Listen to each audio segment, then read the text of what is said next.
Welcome to the Clause YouTube channel. Together, we strive for a safer, secure, and more stable world.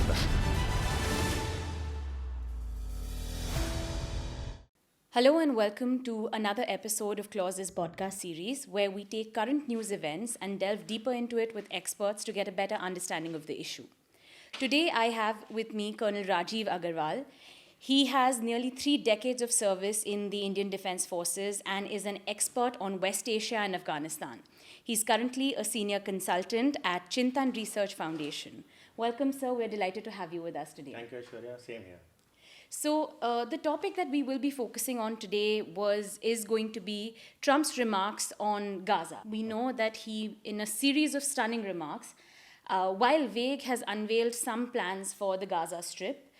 Some key points from the plans that he has spoken of are that US will be taking over the Gaza Strip, taking the nearly 2 million Palestinians in Gaza out of the Strip into domains that will be created in the neighboring nations. The US will own the Strip. This will not be a temporary ownership plan, and they will be responsible for dismantling unexploded bombs and removing all the other weapons and leveling the place out.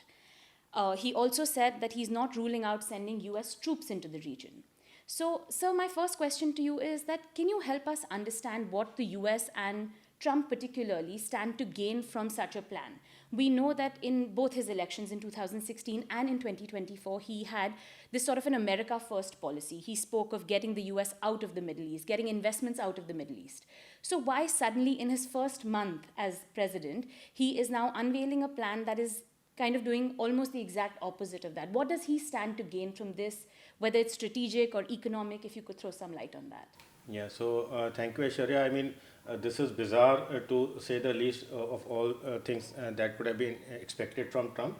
And especially, if you take your mind back to how he started just before taking over as the president, that you want the ceasefire done, you want peace to return, there will be hell to pay if a ceasefire doesn't happen, and he got it through. Yeah. He sent Steve Witkoff to meet Netanyahu, and he got it through. And precisely the deal he got it through, which was being discussed for last 8 or 9 months. And that is why I had written, when this ceasefire deal came about, that there is a bigger price that has been offered to Netanyahu than the ceasefire. That is how he's agreed to it. Okay. Now, what is the bigger price that we did not know, and it was wrong to speculate on anything at that point of time. But now, if you see, slowly the layers are unfolding. So, when Netanyahu went to the White House earlier this month, and Trump announced with Netanyahu sitting by his side, I mean, you could see the glee and satisfaction on Netanyahu's face, and he came back triumphant as a hero to Israel. Yeah. And all the chaos and uncertainty and opposition that he was facing in Israel now seems to have disappeared. Yeah, we have the far right who is now Small- of talking of coming back into the parliament. Correct. Ben Gvir, the security minister who had resigned immediately after the ceasefire was agreed upon, he has said, this is a welcome development, and if we don't go beyond the phase 1, he may think about coming back. Yeah. And the finance minister had been cajoled by Netanyahu to stay back and see how things unfold, because he would have told him that this is what Trump has promised to. Now, coming to what Trump, your question of what Trump is looking at. Trump is unpredictable to the core, and we are all seeing it, and we have seen it in the past also. I don't think Trump is looking at taking America back to the Middle East. That is not what he wants, and definitely he's clarified later that there will be no question of US troops on the Palestinian soil or the Gaza Strip. And in fact, he had said that Netanyahu will clear up Gaza and give it to them for further development. Yeah. After he made the statements, there was a lot of White House trying to water it down, Trump taking back some aspects, adding more. Yeah. So because that goes against the basic principle of what Trump has been up to and what the American, American public want in general.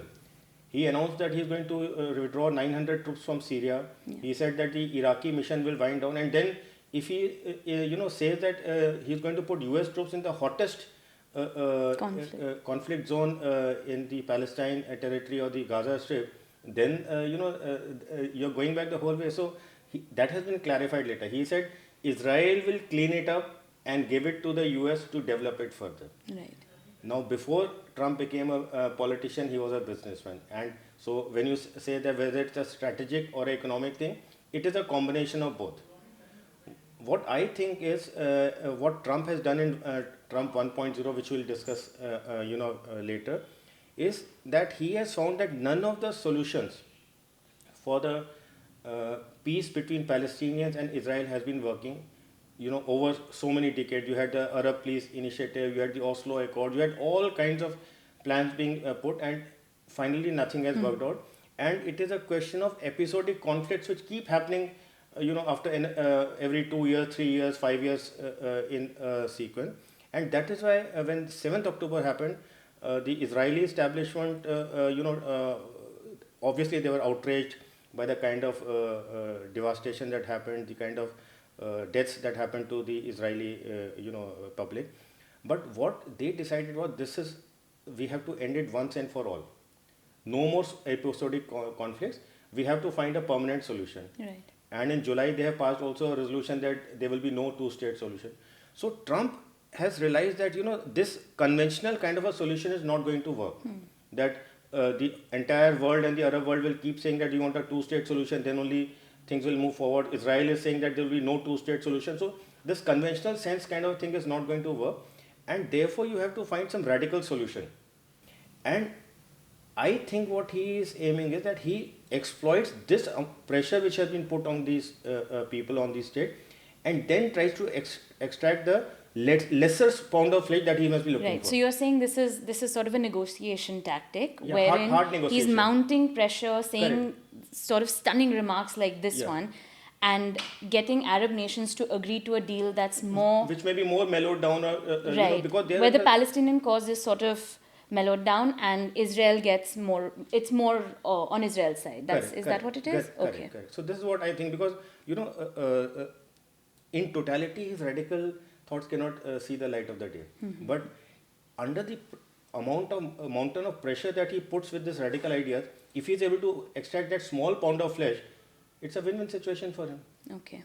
So that is what I think it is happening. All right. So I want to talk a little bit more about the proposed plan. He said that two nations that he has spoken of here are Jordan and Egypt, where he proposes that Palestinians rehabilitate to. However, both these nations have, first of all, categorically said no, although the King of Jordan, on his recent visit to the US, said that they will take in 2,000 sick children from Palestine. But largely, there's been a resounding no coming from West Asia. Do you think they can strong arm both Egypt and Jordan into taking and rehabilitating more Palestinians, even if this deal doesn't pan out the way it does? Do you think they're likely to take in more Palestinians because of their dependency on US aid? I mean, for Jordan, it's almost $1.45 billion a year. Yeah. So do you think he will be able to strong arm them, or do you think Arab nations or perhaps Russia or China will come in to fill in that aid gap and they will be able to say no to such a deal? So see, this is exactly what we were discussing a few minutes back. He is talking of cleaning out Gaza and taking 2 million or 2 million plus people out of Gaza Strip. Yes? Yeah. Now, in that amount of pressure that he has generated, although Egypt and Jordan have said categorically no, we also know that Jordan is already hosting more than 2 million Palestinian refugees, and so is the case with Egypt, and so is the case with many other Arab nations where hundreds and thousands of Palestinian refugees are staying. So just consider this, that at the end of the day, if under the pressure of not accepting the terms of US cleaning out Gaza, they come to a so-called compromise solution. Okay, that Jordan will take another 100,000 or 500,000 refugees. Egypt says, okay, we will take more refugees, and in doing so, the US and Israel are able to carve out an area within Gaza which they retain it under their control, because now that much population pressure is not there, and they do what they want to do here on, both ensuring their business and security interests. So you have put the pressure and threat of taking the entire 2 million out, and then you are trying to say, okay, not a 2 million, take so many and relieve the pressure from the. So I mean, these things will unfold, but at the at the broader level, when you see and you try and connect the dot, this is what I feel could be that you say level 10, and then you make them accept even level 4, and that's the end of it.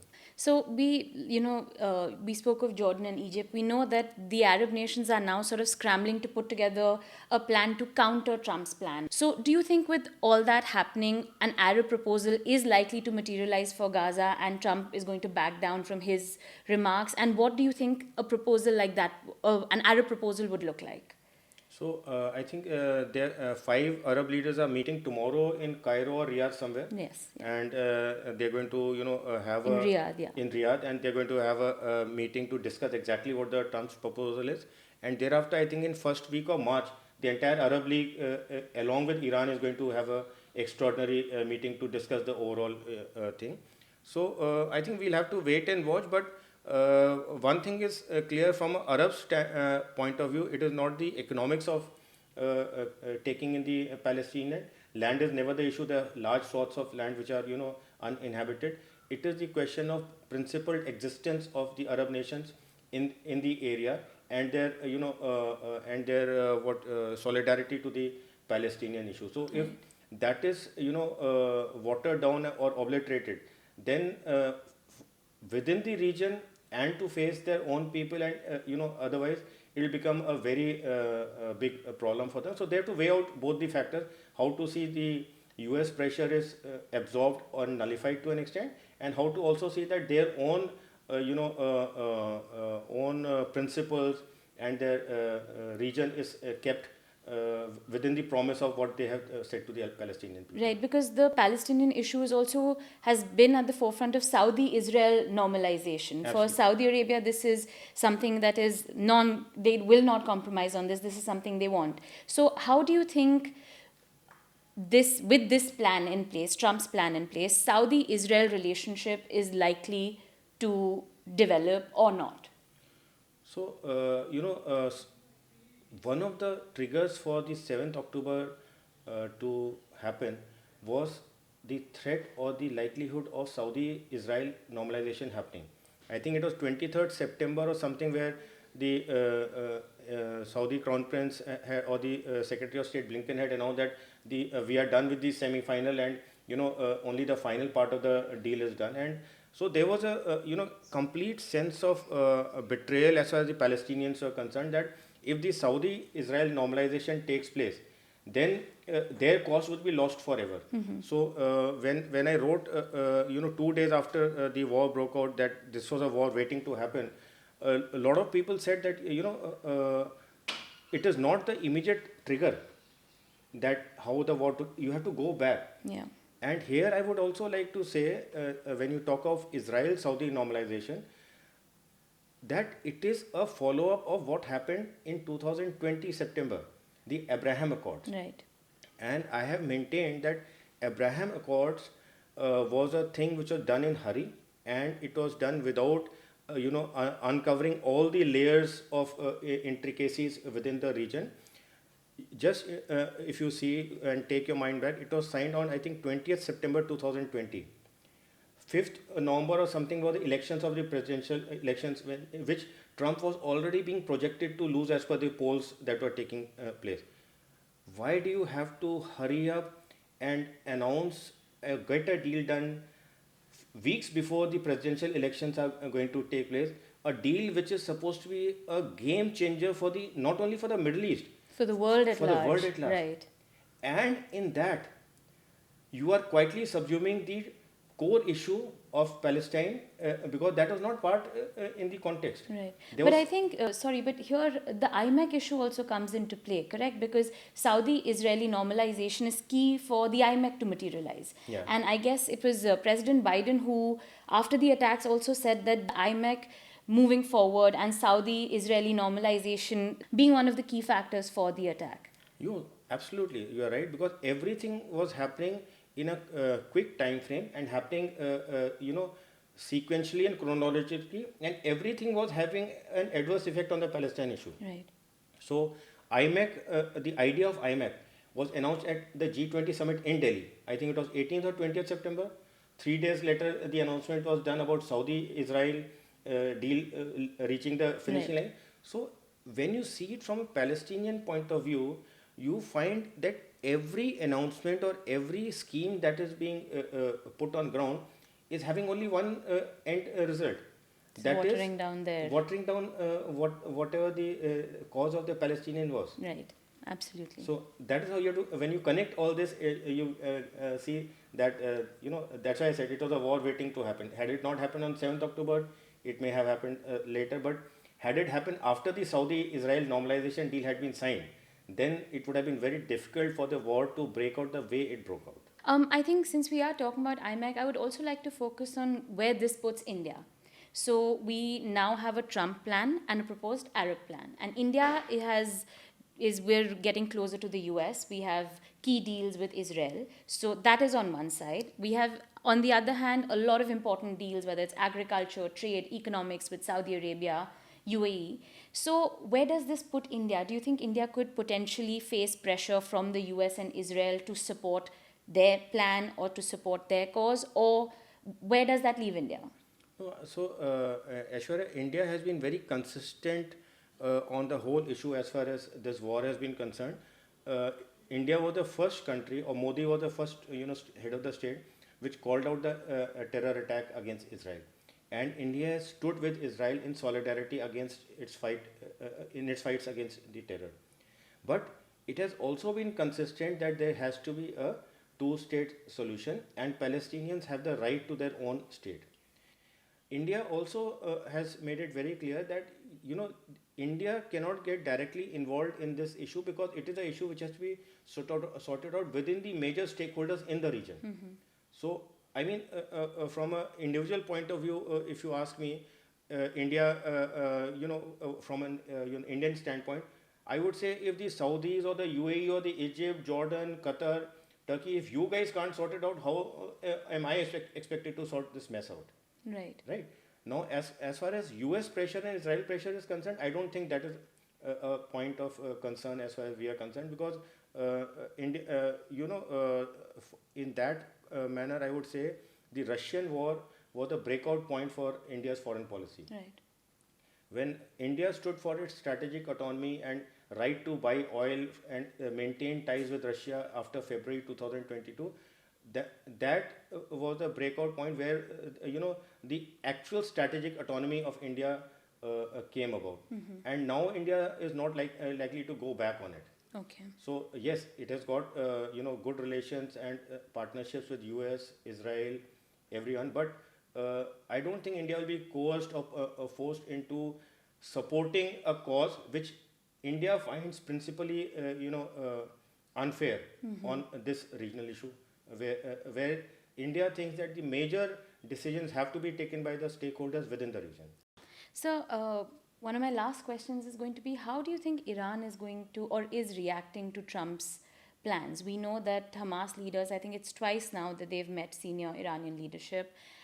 We also know that there has been a lot of tension brewing between Israel and Iran. What is the region looking like right now in terms of an Iranian response or an axis of resistance response?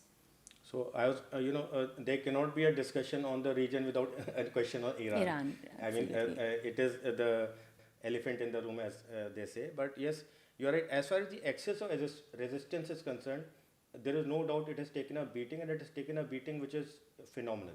And not even the Israelis or the Americans would have expected that they would be, 12, 15 months from the breakout of this war, they would be in such a position where the entire axis of resistance would have been demolished. Hezbollah, the entire leadership has been wiped out. Hamas top leadership has been wiped out. Hezbollah and Hamas, they have suffered so many cadre and military casualties. But the biggest catch in this was when Syria, Assad, the Assad government fell.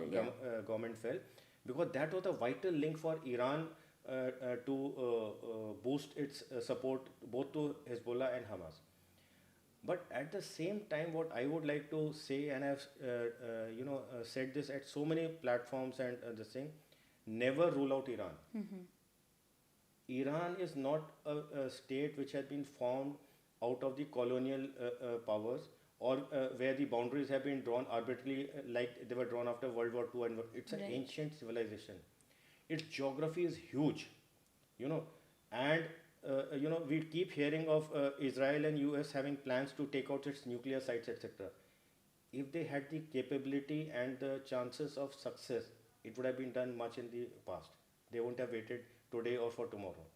The fact is, everybody realizes that Iran is not a piece of cake like Syria or Iraq or Gaza Strip. And just to put things in perspective, two things we should always keep in mind when we are talking of Iran. Iran is 1800 kilometers away from Israel geographically. No airstrike can happen directly till the time you have air-to-air refueling, unless you have some aircraft which are flowing directly from the Persian Gulf into the Iranian territory. But that's what the reports are saying. The Washington Post and Wall Street Journal reports that the plan that the US intelligence is warning of, in that they're expecting US to help with the refueling, while Israel carries out strikes. The two ways is one which is outside of Iranian airspace, and the second is where they go into Iranian airspace and drop bunker buster bombs. So those are the kind of news that's coming out from Israel and US side. But how likely is something like that? I would call them half-baked inputs, and just to sensationalize the issue. Bunker busting bombs, whether it is the bunker busting bomb, what is that called? BLU something, Yeah. which was pounded in Afghanistan in the first part, or the bunker busting bombs which now US is giving to Israel, the 2000. That's the BLU, yeah. That's 2,000 yeah. pound bomb. The Iranian nuclear sites, which are their primary target, are dug so deep into the mountain, and the angle of the entry or into the nuclear sites is so that no direct strike is able to have a hit on the nuclear sites. So whether you have the mother of the bombs or whatever you call it, it is not very likely to have the kind of success that US and Israel would be looking for. Right. Point number one.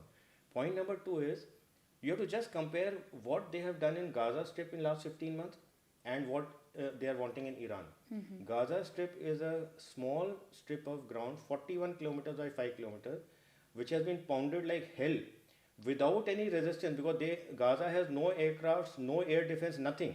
So it is like with impunity you can do whatever you want. The retaliation is zero. Yeah. There is zero. And despite that, what do you see on your television screen? Thousands and thousands of Hamas cadre brandishing assault rifles, moving out on pickup trucks and taking out the Israeli hostages and going about. Now just put this Gaza Strip on the map of Iran and keep putting so many Gaza Strips on the map of Iran. How many hundreds of Gaza Strips will you put? So can Iran be flattened out?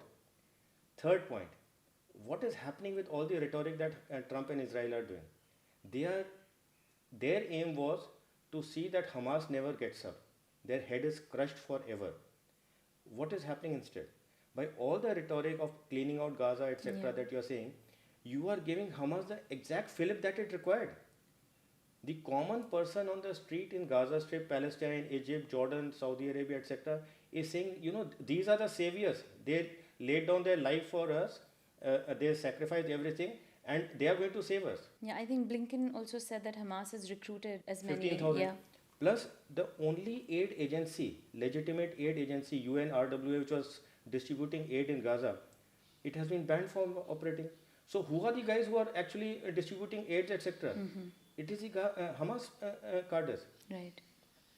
So, in effect, unless there is some bigger game plan which Trump has to still unveil, and world is to be taken by surprise and shock some day down the line, to me, the rhetoric of cleaning out Gaza and etc. is playing into the hands of revival of Hamas. And if it is playing into the hands of revival of Hamas, we already have inputs how the Iranian government is having back channel talks with the current Al-Shara leadership of Syria. Syria, yeah. So Israel, the beauty with Iran and China is they play with lots and lots of patience. They have strategic patience. They are never in hurry. The Western countries are always in a hurry to do something, have immediate impact on whatever their leadership say. Iran is known to have lots of resilience, lots of patience, and lots of capacity to absorb. And again, what they are forgetting is Iran domestically, the leadership was in a very, very bad shape, very fragile, under a lot of pressure domestically. When you do things like that, the nation rallies against the nation rallies with the leadership. Right. So on both counts, you are doing something which is going against your principal aim. So it's essentially empowering them instead You are of... empowering the Iranian leadership. You are empowering Hamas by making such claims and statements. Whether they happen or not, we will see down the line. But in principle, you are empowering their leaderships. So those were about all the questions that I had. Just wanted to ask you any final thoughts on this issue, on the plans with respect to Gaza? So, I mean, the West Asian region is always been a region of surprises. The conflict has been never ending, and US, despite its best efforts for last about 10-11 years, when Obama had announced that we want to get out of the Middle East, has still not been able to get it out. The Israel still does not know what it wants from the Palestine solution. Right. So it's a mess. It is likely to continue, unfortunately, in the same manner, at least in the coming weeks and months. Hopefully, better sense should prevail. And for me, the last point that I would like to say is, for me, the important timeline is 1st March, when the second phase of ceasefire is supposed to kick in. Right. If the second phase does not happen and the war restarts, then the whole thing has gone down the road. So 1st March to me is a very important timeline to watch. Right. Well, thank you so much, sir. We really appreciate you taking the time and talking to us and helping our audience better understand this issue. Thank you. Thank you, Aishwarya. Pleasure to talk to you. Thank you.